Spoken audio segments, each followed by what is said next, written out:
Hello and welcome to a new episode of Vedic Spirituality. I'm your host, my name is Madan Gopaldas, and today is the fourth and last part of the simulation theories series.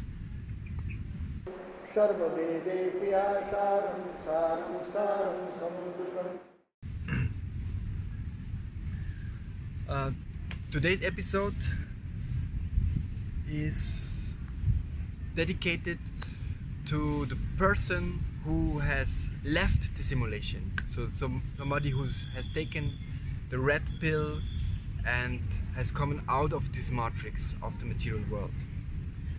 So as we've mentioned in the first video especially, and then we elaborated on that in all the other three videos, that there are these three basic material energies. There are three. This is the mode of goodness, the mode of passion, and the mode of ignorance. So, and we also said that these are energies of God. So God, He manifests these energies. It is by His will, by His sweet will. He's the supreme energetic. He's the source of all source. There's the source of all sources. So He manifests this material energy. But that is not yet end of the story, because He has, besides this material energy, there are two other principal energies which come from God, and the one is the spiritual energies and one is the marginal energy. So the spiritual energy is His eternal energy, and with this energy He manifests the spiritual sky of all the places in the spiritual sky, or all the planets or realms in the spiritual sky. They're eternal. They're never subjected to time and never subjected to destruction. And all entities which are living there, they're eternally liberated, and they have their Sat Chit Ananda body fully developed. They have a body which is eternal, full of knowledge and enlightenment, and full of transcendental bliss. So that is the spiritual existence.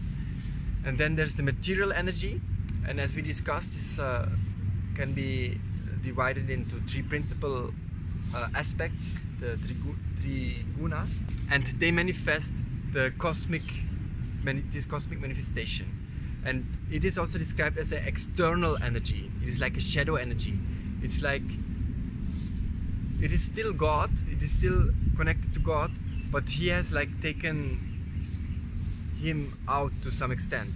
It's like described like the snake pushes off its old skin. So therefore also the material energy has no life by itself. It is just actually dull, and is always induced by spiritual energy. And the marginal energy, these are the living entities which have the freedom to choose to either live in the spiritual divine energy or in the material energy.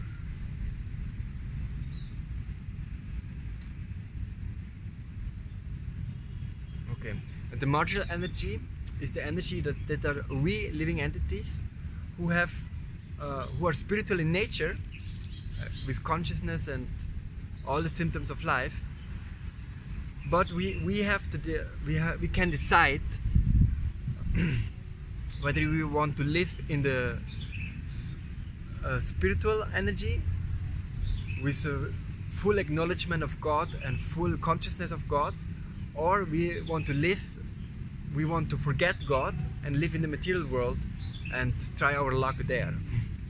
So marginal, to have a better understanding of that, is like the fine line between ocean and land. So the land, that's the line where you cannot say this is a land and this is ocean. It is just in between. It's like the beach, or like the shoreline. So that is the marginal position we are in. So that is we are the marginal energy. We are on this marginal position, and we can choose either this or that. So if we are living in the spiritual world, then we are Nitya Siddhas. Siddha means perfected beings. We are eternally perfected beings. If we choose to live in the material world, then we are nitya baddha, eternally conditioned by the material circumstances. Then we are eternally conditioned beings. And if we are eternally conditioned beings, but we choose to we rectify our decision to live in the conditioned state, and we, through spiritual practice and through the association of spiritual beings, we come back to the spiritual world, then we become baddha mukta. Before we were conditioned, but then we became free. So there are three types of living entities. There is the eternally liberated living entities, the Nityasiddhas, the eternally conditioned, those who are living in the material cosmos, and those who were living in the material cosmos but chose to become liberated. These are the Baddha Muktas. So there are three types of living entities. The Bhagavad Gita describes a person who has come out from this simulation and who have realized its eternal spiritual identity, his eternal Satchit Ananda nature, full of bliss, full of enlightenment, full of an eternal. He describes him in the following words: Mahatmanas tumam partha devim prakritim ashritaha vachantyananya manaso yatva putadim avyaya. So in English this will be, O son of Pritha, this is Arjuna. Krishna is speaking to Arjuna, who is the son of Pritha. Those who are not deluded, the great souls, are under the protection of the divine nature. They are fully engaged in devotional service because they know me as the Supreme Personality of Godhead, original and inexhaustible. So this means that those who are not deluded means they are not influenced by the material circumstances. They are under the protection of the divine energy. They are not anymore under the protection of the material nature. They are under the protection of the divine nature. So they have become liberated. And what is their activity? They are in full consciousness of their source, which is God, which is Krishna. And they have re-established their eternal relationship with God, which is a loving relationship. So therefore it is said they're always engaged in devotional service. Means whatever they do, they always do in love to God. So the living entity, there is also in the Vedic philosophy, there is like the difference between God and us is that He's the holder of all energies. In Sanskrit this is called Sarva Shakti Man. Sarva means all, Shakti means power, and Man means He's the holder of it. And we are Nishaktika. We have no Shakti, we have no power. So we are always in the position of needing power from God. So if we want to act independently, then we are given into the womb of material nature, and we are given a material body. We are, as we discussed in the simulation theory before, then our body will be given by this material matrix, controlled by the demigods, and so on and so on. But if we choose to be under the protection of the spiritual nature, then we will be taken care by the divine nature, and we will be enlightened. So it is also one important point is that the marginal energy which we are, the spirit, we are is a spiritual energy and not a material energy. So actually to live in the material world is odd. It is an odd atmosphere for us. It is like a fish living outside of the water. It's odd. Whereas the spiritual nature is actually our real home, and we can experience the real happiness. So, and actually the way to become red-pilled, or so to say, the way to become from conditioned to liberated, from not self-realized to become self-realized, the way of that is actually by the help of somebody who is already liberated. So, and therefore, in the Vedic philosophy or Vedic, in the Vedic culture, there is a system of disciplic successions. The Sanskrit word for disciplic successions is parampara. And also the Bhagavad Gita clearly says that all this science, all this culture, all this knowledge or spiritual wisdom, it is to be received through the disciplic succession. It is the exact verse says, evam parampara praptam. This evam, all this spiritual knowledge, this spiritual culture, this enlightenment, this spiritual path, is to be received. Praptam, we can get it. It is to be received through this disciplic succession. So therefore, there at all times, there is always the arrangement by God that there are enlightened masters in our realm, and these masters, through the association of these masters, we can become liberated. So I would like to talk a little bit further about the mentality, or how such a person, such a liberated person is. And there is one very beautiful verse, and I would like to read it here. It is from the Chaitanya Charitamrita, and it says, Stavara jangama deke na deke tara murti sarvatra hoya nicha ishta deva spurti. That means Stavara and Jangama means, Stavara means the living entities that cannot move, like trees, like mountains, and Jangama means the living entities that can move, means the animals, the human beings, and whatever we see that can move. So when a liberated person actually sees, when a liberated person sees these different living entities moving and non-moving, he doesn't see their physical form, but he always sees them as a manifestation of their Lord, of the form of God they worship. So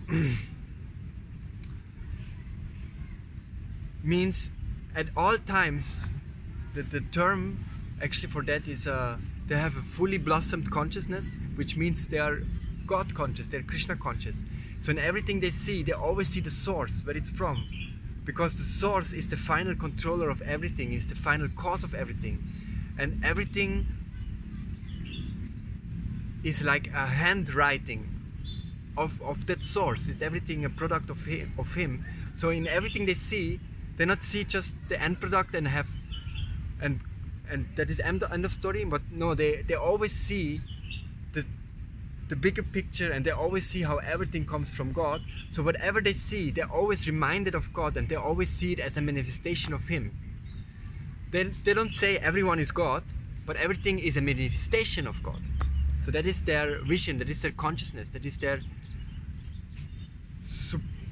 supremely elevated consciousness. The most expanded consciousness you can have is God consciousness, that you see in everything the source, from where it comes from, and that is God, the person, the Supreme Lord. And such a person is no more under the influence of these three modes of material nature, no more under the influence of the material circumstances, but he is completely liberated from it and is directly under the shelter of God personally.